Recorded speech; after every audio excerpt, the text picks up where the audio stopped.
The first code of music is texture.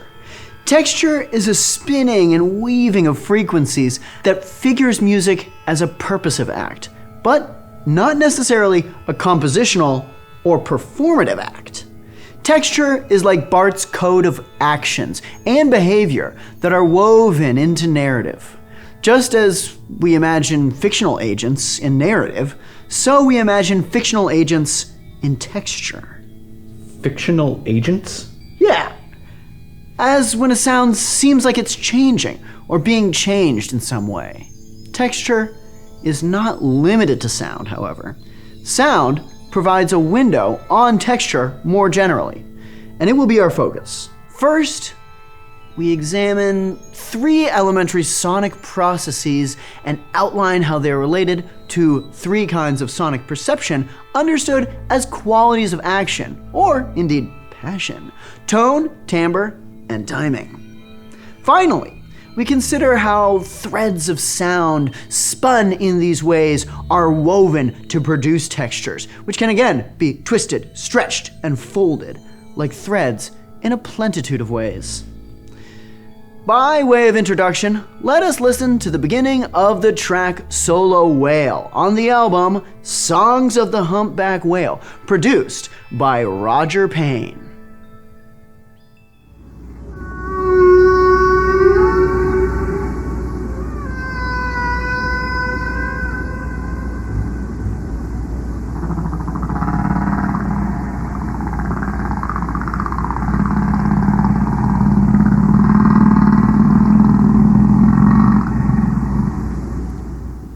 The vertical axis here maps onto frequency, and the horizontal axis correlates with time.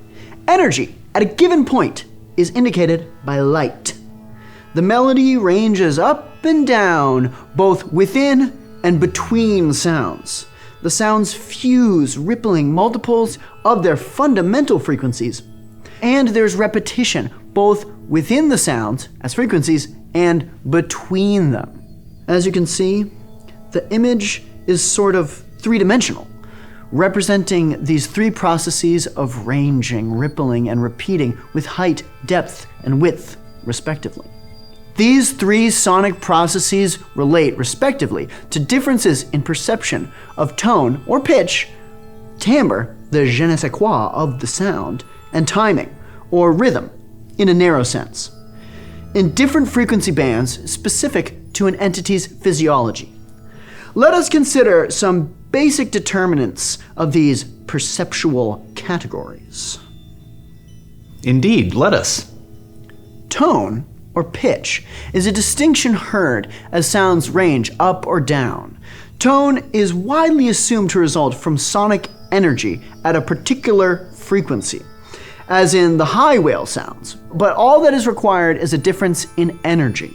For example, in White Noise Sculpture by Tyler Bentley, tones are heard sweeping up and down near many of the boundaries of blocks of sonic energy.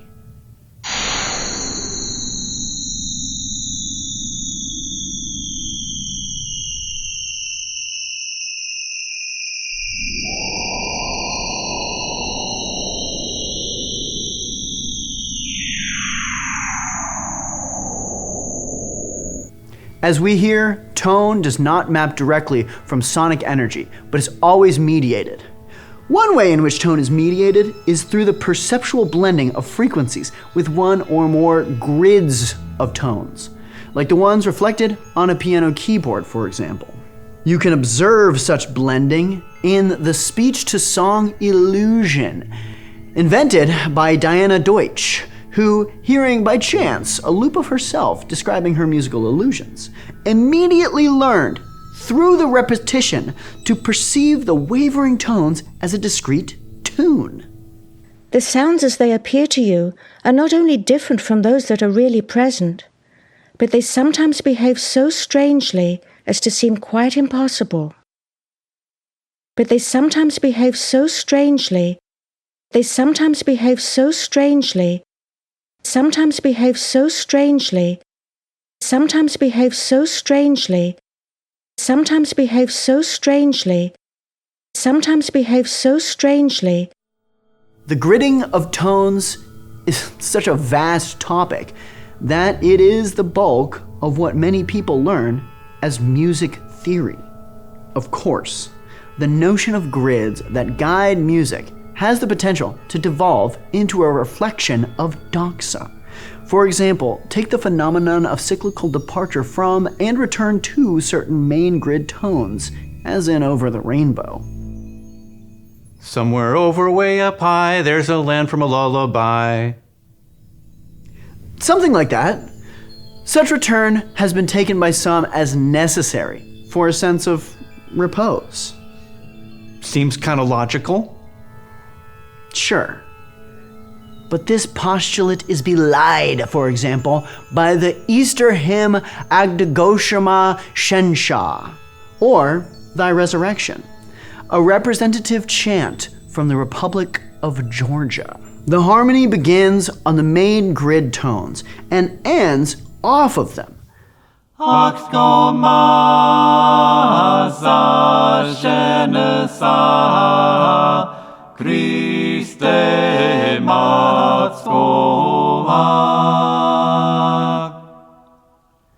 Other ideologues have propounded a contrary opinion, taking the kind of return in Over the Rainbow, published in 1939, to be fundamental to Western music, only until about 1900, at which point this usage suffered a collapse and was lost. Let me see, 1939. That was after 1900, right?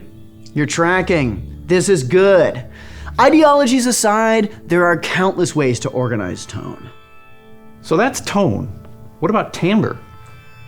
Timbre is affected by all three sonic processes, but it is especially determined by the rippling of a signal through an array of frequencies. This rippling can take many forms, but the rippling multiples of a fundamental, as in the whale song, represent a timbral grid where frequencies more or less aligned with it take on a single tone. This grid has become dogma, being posed by Leonard Bernstein in his lectures on musical poetics as a preordained universal for organizing tone. To be sure, this timbral grid is prodigious. It even organizes tone in some bird song, as heard in this hermit thrush song.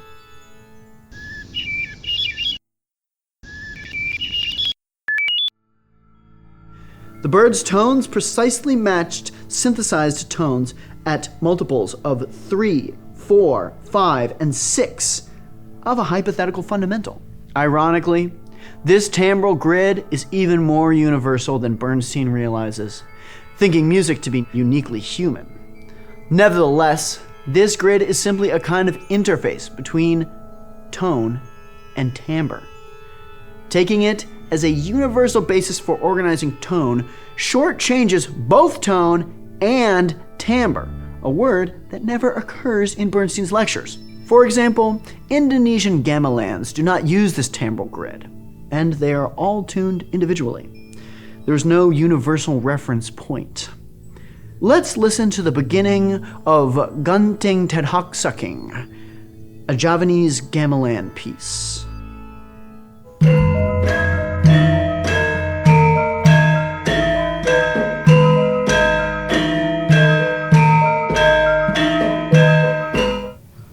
That's gorgeous. So we've looked at tone and timbre. Now tell me about timing. Timing is a distinction in sounds and silences according to when they happen and for how long. As with tone, there can be various timing grids.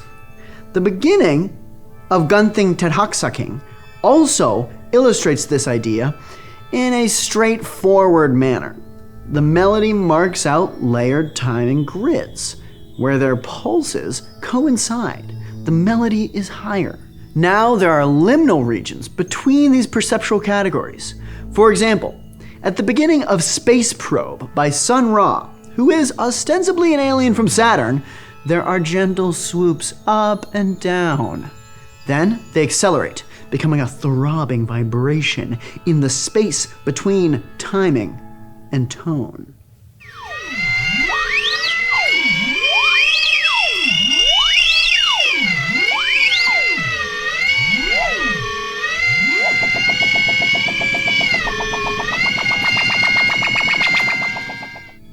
Tone, timbre, and timing. I get it. Yes. These are the perceptions out of which threads of sound are spun. And these threads can be woven into an infinitude of textures. At one extreme, sounds fluctuate freely, as with the white noise sculpture, while at the other extreme, virtually every simultaneity of sound is calculated and managed according to certain grids. For example, the beginning of the medieval Iube Domini illustrates an elementary combination of two voices using just 4 pitch distances. Each distance involves a certain amount of alignment between their frequency spectra, and a manner of this alignment constitutes a contribution of pitch difference to timbre.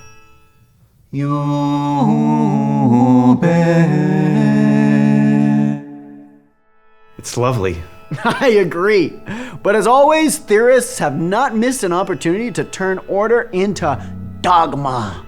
For millennia, they oversimplified and prejudged the matter by classifying certain tone combinations as euphonious and substantial, others as discordant and insubstantial, on the basis of pitch difference alone.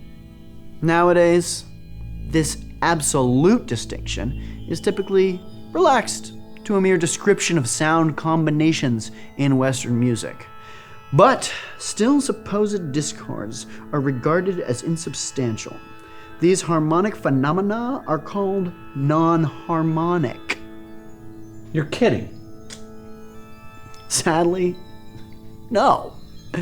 A remarkable piece that palpably demonstrates the illusoriness of theorists' ascriptions of euphony and discord is Polyas, or Moths, by Gregory Rowland Evans, which explores precisely tuned combinations of tones that fall between the cracks of common grids of tones, producing pungent, stimulating sounds.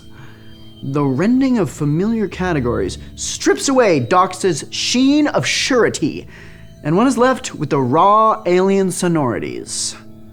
Not incidentally, this piece that supports the intergalactic music theory of everything is inspired by the image of an intergalactic void.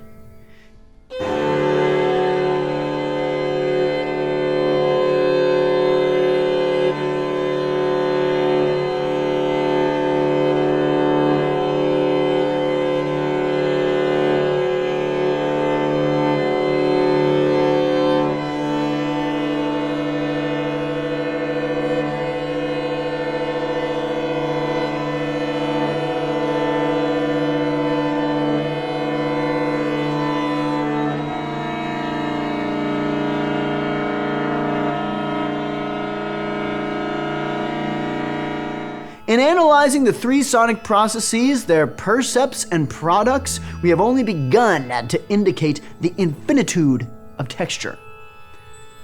Let us close by gesturing towards the many ways that textures themselves can be stretched, folded, twisted, and so forth. For example, Jean-Francois Charles has invented a live audio remixing program that serves this function. Let's go out on the following clip, where Charles swirls a spectrogram of Ramin Rochandel's setar playing into a spiral, galaxy-like form and remixes it. Truly, texture is inexhaustible.